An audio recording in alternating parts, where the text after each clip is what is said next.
अस्सलामु अलैकुम वरहमतुल्लाह। मुअज़्ज़ज़ सामीन कराम, आज हम इस वीडियो में बात करने वाले हैं उस्ताज़ और शागिर्द की, किस तरह का दोनों का रिश्ता होना चाहिए। तो वीडियो को आखिर तक देखें, स्किप ना करें।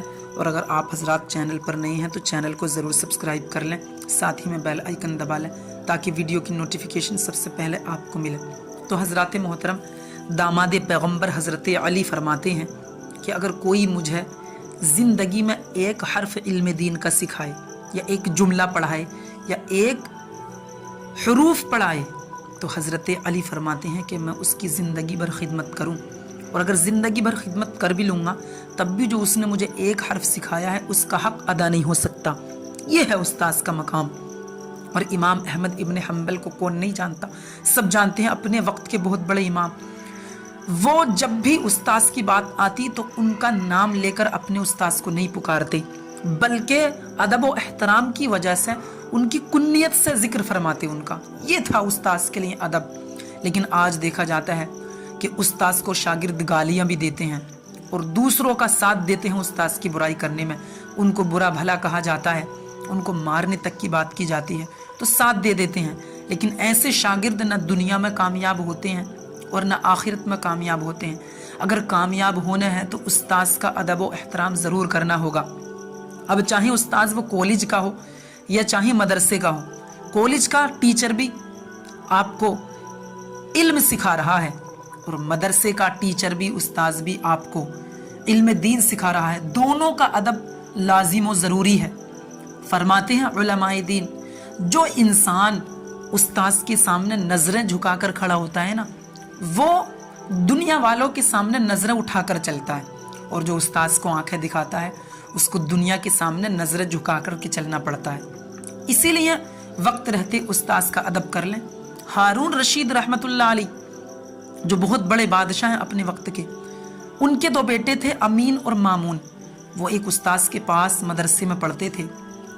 उस्ताद के पास पढ़ ही रहे थे, अचानक उस्ताद को किसी काम से बाहर जाना पड़ा तो दोनों उठ खड़े हुए और दौड़कर उस्ताद साहब की जूतियों के पास पहुंचे और कहते हैं मैं जूती सीधी करूंगा, कोई कहता है मैं जूतियां सीधी करूंगा।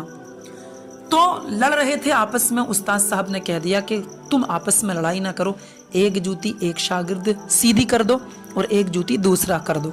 इन दोनों ने दो जूतियां थी, एक एक सीधी की। ये बात हारून रशीद को पता लगी तो उन्हें दुआओं से नवाजा बुलाकर अपने बेटों को और कहा कि बेटा आगे चलकर अल्लाह तुम्हें इसका सिला ज़रूर अता फरमाएगा जो तुम उस्ताद की खिदमत करते हो। खुदा का करना ऐसा हुआ कि आने वाले वक्त में अल्लाह ने उन दोनों को बादशाह बनाया। सुभान अल्लाह। ये होता है उस्ताद का अदब और मकाम। तो अगर हमें उस्ताद मिले हैं ज़िंदगी में, किसी ने अगर हमें कुछ पढ़ाया है, सिखाया है, तो उनका अदब व एहतराम ज़रूर कर लें। इंशाअल्लाह कामयाब होते नज़र आएंगे। क्योंकि कहा जाता है हमारी दरसगाहों में जो ये उस्ताद होते हैं, हकीकत में यही तो कौम की बुनियाद होते हैं।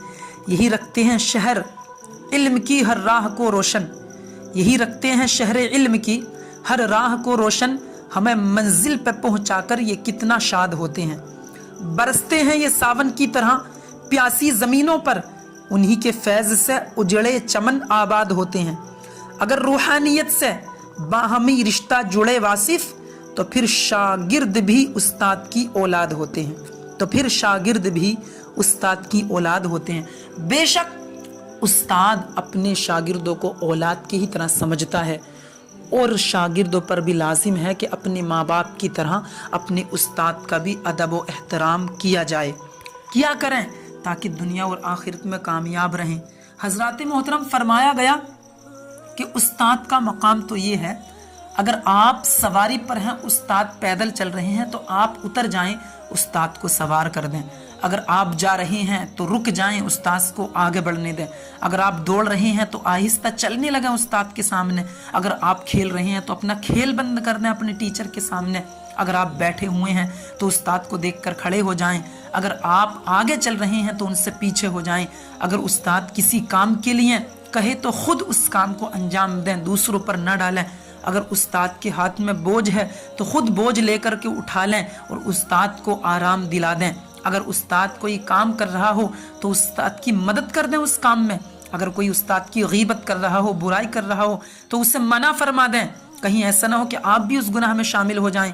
اگر کوئی استاد بس میں کھڑا ہو کر کے جا رہا ہے اور آپ نے دیکھ لیا ہمارے استاد کھڑے ہیں، اپنی سیٹ سے اٹھ جائیں، خدا را ان کو سیٹ دے دیں، اللہ اس کا صلہ بھی عطا فرمائے گا۔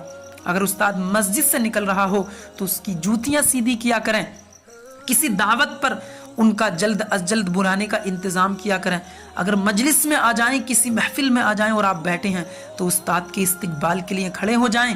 آپ استاد کا استقبال کریں گے، اللہ اوروں سے آپ کا استقبال کرائے گا۔ اور استاد اگر کسی بات پہ ڈانٹ ڈپٹ بھی کر دے یا آپ کو مار بھی دے تھوڑا بہت تو اس پر صبر کر لیں۔ علماء فرماتے ہیں جس حصے پر شریر کے استاد کی مٹی لگ جاتی ہے یا استاد کی ڈنڈی لگ جاتی ہے یا استاد کا ہاتھ لگ جاتا ہے یا دھول لگ جاتی ہے، فرماتے ہیں اس جگہ پر شاگرد کے لیے دوزخ کی آگ حرام ہو جاتی ہے۔ اندازہ لگائیں کتنا بڑا مرتبہ استاذ کا ہے۔ اور استاذ کو بھی چاہیے کہ شاگردوں پر شفقت کیا کریں، بلا وجہ نہ مارا کریں، بلا وجہ نہ ڈانٹا کریں، اپنا غصہ گھر کا یا مقتدیوں کا اپنے شاگردوں پر نہ اتاریں، بڑے پیار سے کام لیں، ان کو پیار سے پڑھائیں اور دونوں اپنا رشتہ مضبوط کریں، تو انشاءاللہ یہ ہمارا معاشرہ آگے بڑھتا نظر آئے گا۔ اللہ ہم سب کو عمل کی توفیق عطا فرمائے۔